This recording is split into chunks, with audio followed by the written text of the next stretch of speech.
শেষ 10 দিন ইতিকাফ মাস্ট। ইতিকাফটা যদি আপনি শেষ 10 দিন মসজিদে করতে পারেন এবং ইতিকাফে বসে অতিরিক্ত অপ্রয়োজনীয় মোবাইল টিপি বন্ধ করতে পারেন, অটোমেটিকলি আপনার রমজানকে আপনি সার্থক করতে পারবেন ইনশাআল্লাহ। কারণ যখন আপনি মসজিদে নিজেকে আবদ্ধ করে ফেলবেন 10 দিনের জন্য, আপনি যখন বাহিরে যেতে পারবেন না এবং অপ্রয়োজনে মোবাইল টিপি আপনি যখন করার অপশনটা বন্ধ হয়ে যাবে, অটোমেটিকলি আপনার তেলাওয়াত আসবে, দোয়া আসবে, আল্লাহর স্মরণ আসবে, আল্লাহর জিকির হবে এবং আপনি ভালো কাজ করতে পারবেন। এজন্য লাইলাতুল কদর পেতে হলেও ইতিকাফের কোনো বিকল্প নাই। ইতিকাফ করার জন্য মসজিদগুলোতে লটারি হওয়া দরকার। দুর্ভাগ্য আমাদের এখন ইতিকাফ করার জন্য লোক খুঁজে পাওয়া যায় না। এজন্য ভাইরা, ইতিকাফ এমন একটা আমল, যে আমল আপনি একবার করলে এটার যে তৃপ্তি, এটা অনুভব করলে আপনি আর ছাড়তে পারবেন না। আল্লাহ তাআলা আমাদেরকে ইতিকাফের এই গুরুত্ব বোঝার তৌফিক দান করুন। আমিন। ইতিকাফ এমন আমল যে নবী করিম সাল্লাল্লাহু আলাইহি সাল্লাম রমজান মাস যখনই রমজানের রোজা ফরজ হয়েছে দ্বিতীয় হিজরিতে, তখন থেকে তার ওফাত দশম হিজরিতে হয়েছে, এই 8 বছরের দীর্ঘ সময়ে কোনো দিন কোনো রমজানে তিনি ইতিকাফ ছাড়েন নাই। প্রত্যেক রমজানে প্রতি বছর তিনি ইতিকাফ করেছেন। যে আমল প্রিয় নবীজি একটি রমজানে একটি বছরও ছাড়েন নাই, সেটা আপনি জীবনে 1 বছরও করেন নাই। বেশিরভাগ মুসল্লিদের অবস্থা। এখানে হাত তুলতে বলা হয়, কারা কারা জীবনে ইতিকাফ করেছেন, অল্প কিছু হাত উঠবে। বেশিরভাগ মানুষ জীবনে একবারও বসেন নাই। যেটা রাসূল সাল্লাল্লাহু আলাইহি ওয়াসাল্লাম জীবনে একবারও ছাড়েন নাই, সেটা আপনি জীবনে একবারও করেন নাই। আপনি কি উম্মত, কি জান্নাত প্রত্যাশী, আপনি নিজের মূল্যায়ন নিজে করেন।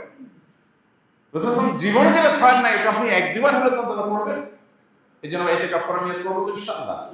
এখন থেকে বলতেছি, কারণ ইতিকাফ 20 রমজান সন্ধ্যা সূর্য ডোবার আগে আগে আপনাকে শুরু করতে হবে। তখন বললে তো আর আপনি প্রস্তুতি নিতে পারবেন না। এখন আগে থেকে বললাম, এর মধ্যে আপনি প্রস্তুতি নেন, প্রিপারেশন নেন, পরিকল্পনা করেন। তাহলে এই চতুর্মুখী চেষ্টা যদি আপনি করেন, তাহলে ইনশাআল্লাহ আপনার এই মাসটাকে আপনি সাকসেস করতে পারবেন। আল্লাহ আমাদেরকে রমজানের সকল অর্জন, সকল সুফল, সকল মাগফিরাত, নাজাত, রহমত, বরকত, কল্যাণ, সওয়াব, আজর, এগুলোকে আল্লাহ তাআলা আমাদের আমলনামায় নিজের ঘরে তোলার তৌফিক দান করুন। ভাইরা আমার, বহু মানুষ আমাদের সাথে এই মসজিদে হয়তো গত রমজানে ছিলেন, এই রমজানে তারা নাই। আমরা এখানে যারা বসে আছি এখন, আমি কিংবা আপনি, হয়তোবা সামনের রমজানের আগে আগে দুনিয়া থেকে আমরা চলে যাব। সামনের রমজানে হয়তো এই মসজিদ থাকবে, আমরা অনেকেই এখান থেকে আমাদেরকে তুলে নেওয়া হবে শেষ। এটাই জীবনের শেষ সুযোগ, এটাই জীবনের শেষ রমজান। সেই চিন্তা থেকে আসুন রমজানের অবশিষ্ট দিনগুলোকে যথাযথভাবে কাটানোর চেষ্টা করি। প্রতিদিন একটা সময় অবশ্যই আল্লাহর কাছে বিশেষভাবে দোয়ার মনোনিবেশ করি। রমজান মাসে দোয়াটা খুব বেশি হওয়া দরকার, দোয়া আমাদের হয় না। কমপক্ষে 5-10 মিনিট হাত তুলে চোখের পানি ফেলে আল্লাহর সাথে 10টা মিনিট আপনি ডেইলি কথা বলেন। 24 ঘন্টার মধ্যে 10টা মিনিট দোয়ার জন্য বরাদ্দ রাখেন।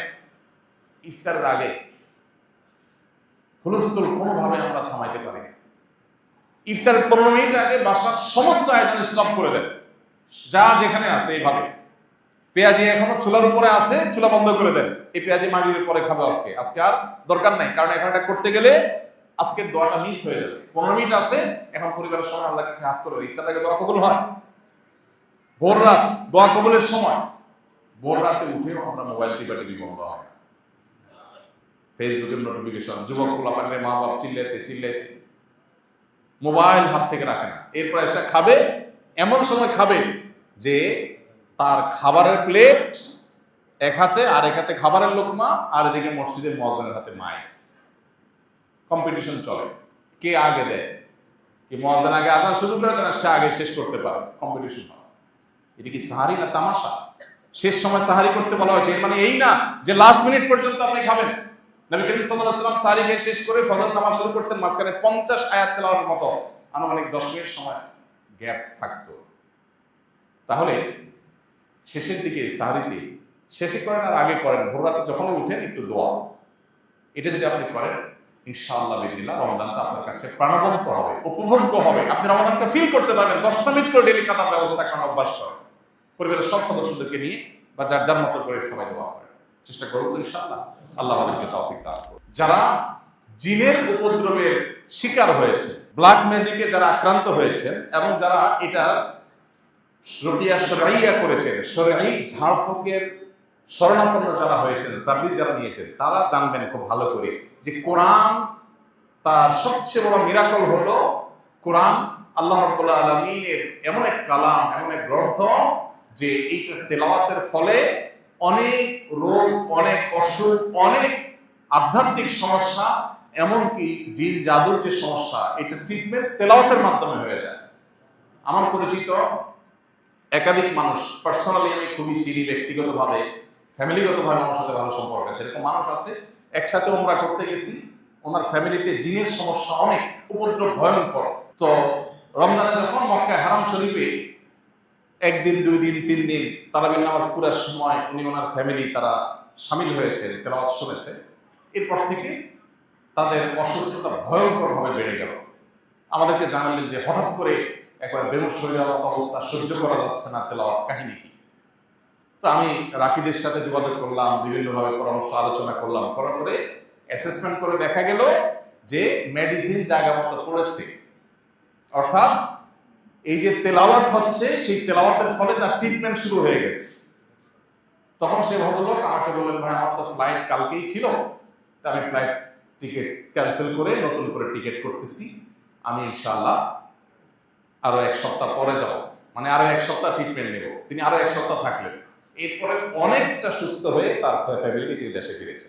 আমার নিজের সাথে এক ব্যক্তির ঘটনা, একসাথে আমরা গেছি। এই জন্য ভাইরা, তারাবির নামাজের তেলাওয়াত শুনতে আপনার কষ্ট হয়, বিরক্তি লাগে, আপনি চলে যান। এক বর্ষায় শুধুমাত্র ফেসবুক, ইউটিউবে আপনি প্রতিদিন অন্তত 1-1.5-2 ঘন্টা পার করে দেন, আপনি টেরও পান না। সেখানে 15 মিনিট বেশি যাচ্ছে তারাবিতে, 20 মিনিট বেশি যাচ্ছে, আপনার সহ্য হচ্ছে না। আপনি চলে যেতে পারলে আপনি বাঁচেন, মনে হয় যে আপনার সময়ের অনেক দাম। আপনি সেই মানুষ যে দিনে ঘন্টাকে ঘন্টা আপনার সোশ্যাল মিডিয়াতে মোবাইল ধরছেন, যে 30 মিনিট চলে গেছে আপনি টেরও পান নাই। যার শুধু একটা মেসেজ চেক করার জন্য পকেটে বের করছেন, কোথাকার মেসেজ থেকে কোথায় চলে গেছেন আপনি জানেন না, আধা ঘন্টা শেষ, 40 মিনিট শেষ। সেই মানুষ যদি তারাবির নামাজে আপনার কাছে বিরক্তি মনে হয়, সময় দিতে কষ্ট মনে হয়, তাহলে কি জবাব আল্লাহর কাছে দিবেন? এই জন্য আপনার নিজের কল্যাণে, নিজের প্রয়োজনে আপনি তারাবির নামাজে মনোযোগ দিয়ে শুনেন, মনোযোগ দিয়ে তারাওয়াত শুনেন। মনোযোগটা ইম্পর্টেন্ট। যত মনোযোগ দিয়ে শুনবেন, আপনার ভেতরে পুরো ট্রিটমেন্ট হয়ে যাবে শরীরে। মুসলমানদের ঘরে আজকে যত অকল্যাণ, যত জিনের উপদ্রব, যত ব্ল্যাক ম্যাজিকের উপদ্রব, ঘরে ঘরে। আমাদের অফিসে, ফাউন্ডেশনে 100টা ফোন যদি দিনে আসে, 100 বেশি ফোন আসে, 100টা ফোন যদি প্রতিদিন আসে, তার 80টা আসে এই ব্ল্যাক ম্যাজিকের রোগ সম্পর্কে। ঘরে ঘরে এখন সব মানুষ টের পাচ্ছে না। অনেক বড় বড় ডাক্তার, মেডিকেল কলেজের প্রিন্সিপাল, তারা পর্যন্ত মাঝে মধ্যে সশরীরে আসেন, এসে বলেন, ভাই আমি মেডিকেল কলেজের প্রিন্সিপাল, আমি জানি এটা কোনো ফিজিক্যাল সমস্যা না, আমার ফ্যামিলিতে এই যে সমস্যা আমি দেখছি, কোনো চেক আপে কোনো কিছু ধরা পড়ছে না, দেশে বিদেশে ট্রিটমেন্ট সব করা শেষ, কিচ্ছুই ধরা পড়ছে না, রোগের কোনো কুলকারা নেই, এটা অস্বাভাবিক কিছু। ঠিকই রুকিয়া করছে, সাথে সাথে আল্লাহ তাআলা ফল দিচ্ছে। কোরআনের যদি জীবন্ত কোনো অলৌকিকত্ব দেখতে চান, তাহলে কোরআন তেলাওয়াতের মাধ্যমে কিভাবে মানুষকে আল্লাহ তাআলা ট্রিটমেন্ট করেন, এটা আপনি দেখতে পারেন। ভাইরা আমার, এই জন্য কোরআনে কিন্তু আল্লাহ এটাকে শেফা বলেছে, কোরআনের মাধ্যমে আরোগ্য লাভ হয়। এই জন্য আমাদের রমাদানে মনোযোগ দিয়ে তারাবি শুনতে হবে, না আমাদের কল্যাণে সব যেমন হবে, আমাদের ট্রিটমেন্ট হবে, আধ্যাত্মিক ট্রিটমেন্টও হবে, আবার বিভিন্ন ধরনের এই জিন জাদু ইত্যাদি ট্রিটমেন্টও হবে। আল্লাহ আমাদেরকে তারাবির নামাজকে সুন্দরভাবে, যথার্থভাবে আদায় করার তৌফিক দান করুন। আস-সুন্নাহ ফাউন্ডেশন, উম্মার স্বার্থে, সুন্নাহর সাথে।